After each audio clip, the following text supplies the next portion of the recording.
ইসলাম এমন শান্তির ধর্ম। ইসলাম কোনো দাঙ্গা হাঙ্গামা চাই না, কথা বলেন ঠিক কিনা? ইসলাম কোনো ঝগড়া বিবাদ চাই না, ইসলাম কোনো ফেতনা ফাসাদ চাই না।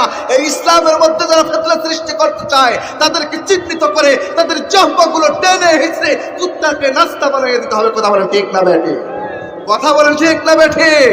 আজকে অনেকে স্লোগান দেয় কোরআনের মাহফিল করে লাভ কি, কথা বলেন ঠিক না বেঠিক? এত মাহফিল করে কয়েকজন হেদায়েত হয়েছে। আরে ভাই আমি বলতে চাই আল্লাহ পাক রব্বুল আলামিন ঘোষণা দিয়েছেন ইন্নাকা লা তাহদি মান আহবাবতা, কথা বলেন ঠিক না বেঠিক? আল্লাহর পয়গম্বর নিজে আল্লাহর কাছে ফরিয়াদ জানায়, আল্লাহ তার চাচা আবু জেহেল যখন ঈমান আনয়ন করে না, কালিমা গ্রহণ করে না, নৈরাশ হয়ে গেছে আল্লাহর পয়গম্বর, কথা বলেন ঠিক না বেঠিক? তো আল্লাহ বলে দোস্ত পেরেশানি হওয়ার দরকার নাই তো, কারণ হেদায়েতের চাবিকাঠি তোমারে দেইনি, হেদায়েতের চাবিকাঠি আমি আল্লাহর হাতে, কথা বলেন ঠিক না? কথা বলেন কার হাতে? আল্লাহর হাতে। তো হেদায়েত দানকারী হলেন আল্লাহ, কিন্তু আল্লাহ বলছেন দোস্ত তোমাকে আমি পাঠিয়ে গেছি দাওয়াত দিতে। কি করতে? দাওয়াত দিতে। কিসের দাওয়াত? ইসলামের দাওয়াত, কালিমার দাওয়াত দেওয়ার জন্য তোমার আমি পাঠিয়ে গেছি। তোমার আমি হেদায়েত দান করে হিসাবে পাঠাই নাই। তুমি চিন্তা করতেছো কেন? মন খারাপ করতেছো কেন? আমি আল্লাহ যাকে ইচ্ছা তাকে হেদায়েত দান করবো, যাকে ইচ্ছা তাকে হেদায়েত দান করবো না, কথা বলে ঠিক না? আজকে যারা স্লোগান দেয় এত মাহফিল করে কয়েকজন হেদায়েত হয়েছে, কোন মুসলমানের সন্তান এই জবান দিয়ে কথা বের করতে পারে না, কথা বলেন ঠিক কিনা? পয়লা বৈশাখের নামে বেশ্যা আর বেহায়াগুলা অশ্লীলতা চালাচ্ছি, তখন গুলো ঠিক না হুঁশ নেই, কথা বলেন ঠিক না বেঠিক?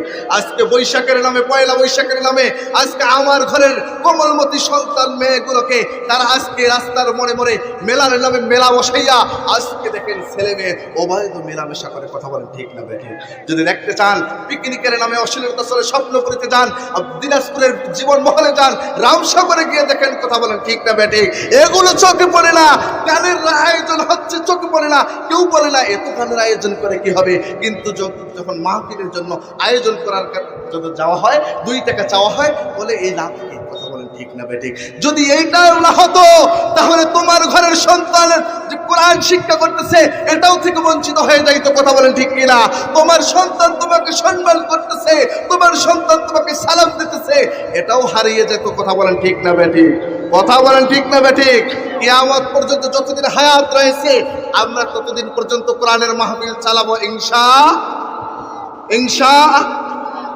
যদি কেউ বাধা দিতে আসে সঙ্গে সঙ্গে তার জিহ্বাটা টেনে হিসড়ে ছিঁড়ে ফেলবো ইনশাআল্লাহ। কথা কি মনে থাকবে? কেউ কি মন খারাপ করলে? কথাটা সঠিক বলছি না বেঠিক বলছি? এরকম চলতেছে না এখন? বলে কয়জন হেদায়েত হয়েছে, অহরহ মাহফিল হচ্ছে। আরে ভাই এটা তো আমাদের সৌভাগ্য। একজন মানুষ যদি এই মাহফিলের মধ্যে একবার সুবহানাল্লাহ বলে তাহলে এই মাহফিল আজকের জন্য সব। বলেন না সুবহানাল্লাহ? আজকে সুবহানাল্লাহ কত দামি এটা আমরা কেউ দেখতে পাই না, দেখে বিশ্বাস করি না, দেখতে পাই না, এই জন্য বিশ্বাস করি না। আল্লাহর পয়গম্বর নবী করিম সাল্লাল্লাহু আলাইহি সাল্লাম হাদিসের মধ্যে ফরমান যদি কেউ একবার সুবহানাল্লাহ পাঠ করে সঙ্গে সঙ্গে আল্লাহ জান্নাতে একটা গাছ লাগাইয়া দেবে। এই গাছের ছায়া কত বড় হয় জানেন? এই ভানুর রহিমানির মতো না, নেক মরথের মতো না, পুরা দিনাজপুরের মতো না, বাংলাদেশের মতো না, এই পৃথিবীর মতো না।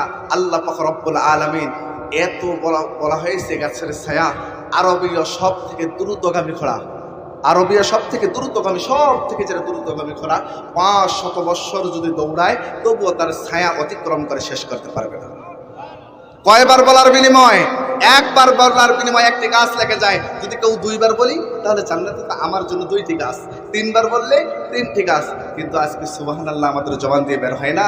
কত সুন্দর করে আমার দাদা জমিনে ধান লাগায়, ভুট্টা লাগায়, আর মুখটা দিয়ে জবান দিয়ে গান বের করে, আজ প্রতি রাতে জেগে থেকে সকিনার আশায়, কথা বলে ঠিক না বেঠিক?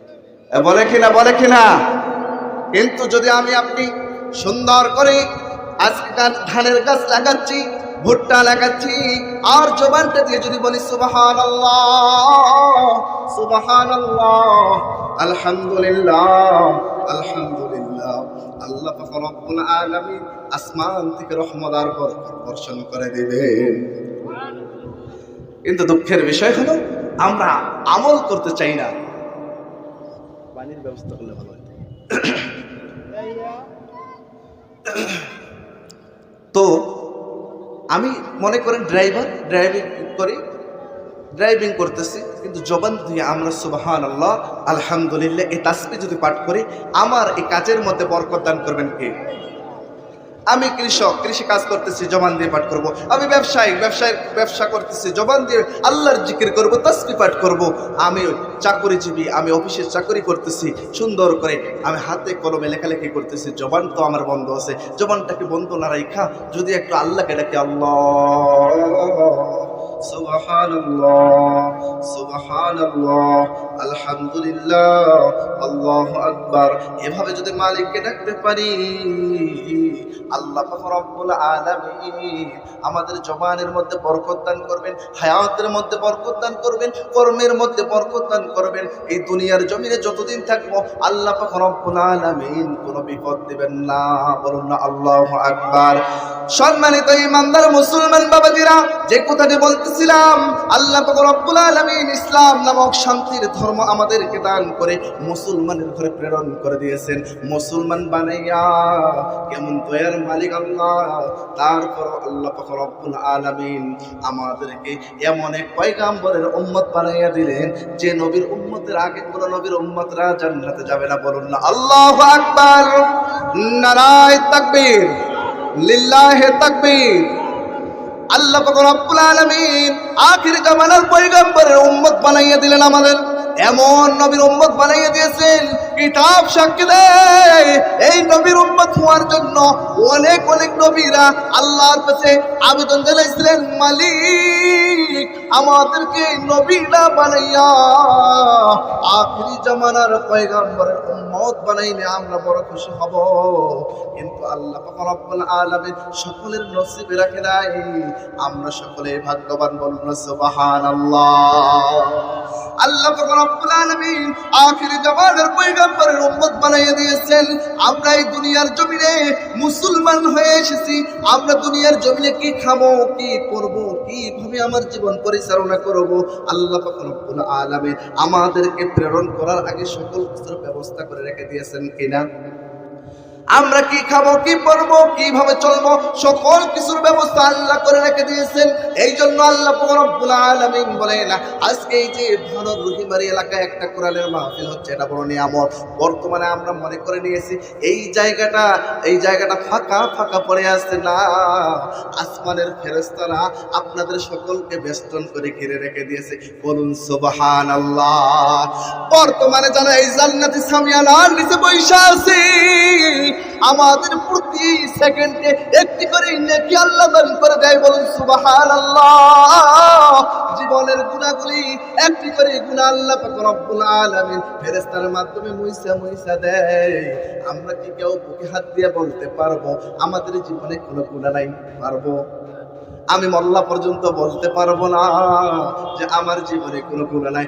ও ভাই, দুনিয়ার সামান্যতম গরম সহ্য করা যায় না, জাহান্নাম কেমনে সহ্য করিব? এই জন্য গুনাহ যদি মাফ পেতে চাই, আসেন তাড়াতাড়ি আসেন এই জান্নাতি সামিয়ানার নিচে এসে বইসা যান। আল্লাহ জীবনের গুনাহগুলো মাফ কইরা দিয়া নিষ্পাপ বানাইয়া গুনাহ মুক্ত হইয়া এই মাহফিল থেকে বাড়ি যাব আমরা সকলেই। রাতের মধ্যে যদি মৃত্যু হইয়া যায়, ঘোষণা সইনা যান, আল্লাহ আপনাদেরকে বিনা হিসাবে জান্নাত দান করবেন। আমি মোল্লার কথা না, আমার বাবার লেখা কিতাব থেকে বলতেছিলাম, স্বয়ং আল্লাহ তার রাসূলের কিতাব থেকে বলা হয়।